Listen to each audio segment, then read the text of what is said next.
ಈ ಜನುಮವೇ ಆಹ ದೊರಕಿದೆ ರುಚಿ ಸವಿಯಲು. ಆಹಾ ಆಹಾ. ಈ ಜಗವಿದೆ ನವರಸಗಳ ಉಣಬಡಿಸಲು.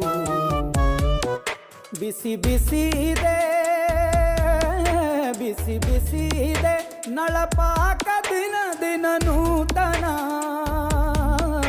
ಈ ಬಿಸಿಯುವಾರುವ ಮೊದಲೇ ಎಲ್ಲರ ಜೊತೆಯೇ ಮೆಲ್ಲುವ ಕಲೆಯ ಜೀವನ ಜನುಮವೇ. ಈ ಜನುಮವೇ ಆಹ ದೊರಕಿದೆ ರುಚಿ ಸವಿಯಲು. ಈ ಜನುಮವೇ ಆಹ ದೊರಕಿದೆ ರುಚಿ ಸವಿಯಲು.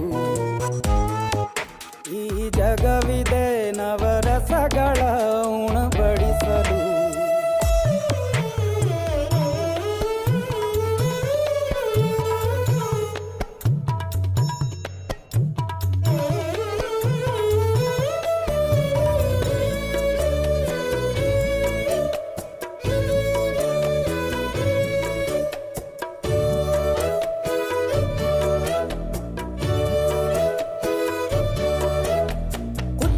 ಗಂಜಿ ಉಪ್ಪಿನಕಾಯಿ